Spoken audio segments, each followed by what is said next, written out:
Ladies and gentlemen, children of all ages, after many hard weeks, months, days, eons, centuries, guess what? Got him. Very popular music artist David has finally been arrested for the life-taking, the execution, the dismantling and dismembering and stuffing into the Tesla of Celeste Rivas. She is gone out of this world, God rest her soul, and shout out to the family, blessings to the family, thoughts and prayers to them and all goodness to them. But we finally got David. He is in jail. He's in prison or whatever he's being held. He was arrested by the LAPD's robbery homicide division and is being held without bail. Now, I know what you're gonna say. I know what you're thinking.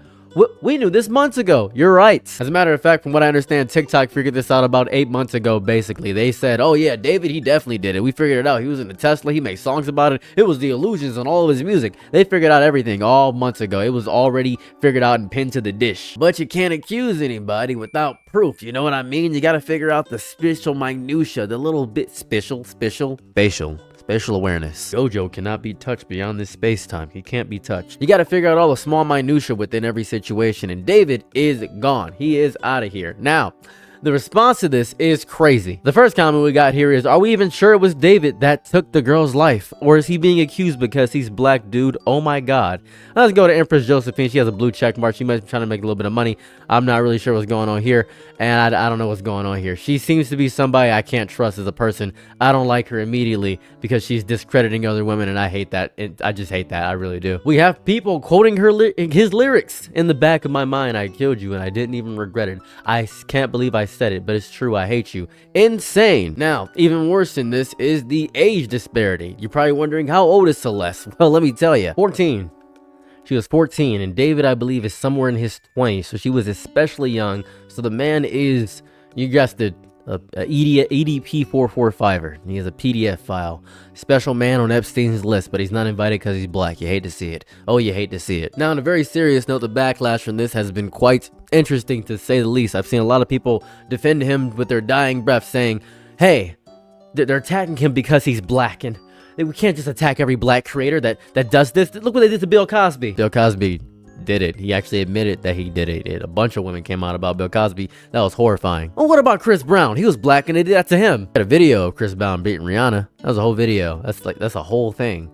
That was evil. Chris Brown also has a bunch of other charges that nobody ever talks about. Well, they're trying to tear the black man down. I think this is a bit above race. I think this is a human issue. More of a human issue more than a race issue. You can't scapegoat to race in situations like this. This is brutal and disgusting and evil in every capacity. It's the worst thing ever. I hate this. If I may get serious for a moment, because this one is very heavy. It's very heavy. It's beyond heavy. She was very young, and horrifyingly so. A 14-year-old girl named Celeste Rivas Hernandez was dismembered. It's a car registered to David Burke. That's his name. I want you to remember his name. David Burke. Doesn't matter that he was black or anything of that variety. Doesn't matter he was an artist.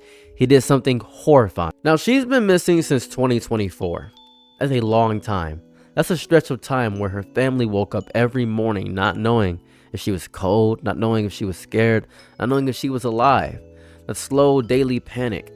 It doesn't let you exist without thinking about it. People talk about the moment of impact, the shock of discovery. But often people forget the months before, the waiting, the hoping, the small sounds of a house that used to have one more person in it. And I've been through this so many times, and it's horrifying to lose someone that you loved, someone that was close to you in that way. And losing a child, I can't even imagine that pain. I can't even picture it. And then the body is found. And you'd think that'd be the worst part, but the worst part keeps going. The body was found in a car registered to David Burke, left in a tow yard. Abandoned. A human life can be reduced to a piece of property that someone forgot to claim. That level of disregard, it sticks to you, it burrows in. It's the message underneath the violence that person was nothing. They were always nothing. And someone looked at a 14-year-old girl and decided, well, she's nothing. That's horrifying. The worst part to me is the reaction online. And I've been seeing a lot. I just can't get over the fact that people are defending him. People are really doing what they always do. They're saying, oh, it's strange. Wait for the facts. Innocent until proven guilty. And then all the phrases that sound reasonable in isolation. But it was dismembered in your car.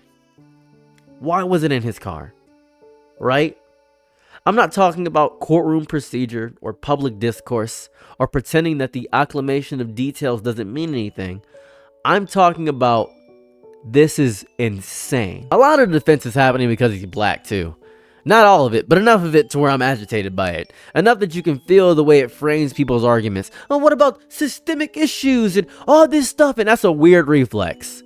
That's a weird reflex. You can't just protect someone from racial injustice just because they did something evil. That's insane. That's crazy. Like, that's insane. If it was a white man that dismembered a woman, he'd be scot-free. I saw someone say, and I remember this specifically, well, she was Hispanic, so Trump should be happy. Trump should give him a pardon. Remember that exact thing. That was a horrifying sentence. That's crazy. Also, what about the family? The people who knew her, who watched her grow up, who thought they had more time? I'm not arguing theories online. I'm not debating the finer points of evidentiary procedure. They're sitting in the house empty. They're replaying the last conversation they had with her, wondering if they said the right thing, if they could have done something different, if there was a moment where everything could have gone another way. That's horrifying. And the news cycle is going to keep moving on. It always does. The case will go on, and maybe he'll have a really good lawyer. Maybe he'll prove that it wasn't involved. Maybe something will happen. Maybe something new will happen. This is horrifying. This took a while to build. How long was it? It was very long. What was the time frame? Sorry, I'm using the AI overview, but it's just the only thing on Google right now. September 8th, 2025 is apparently when it began. That's when it began. September 8th, 2025.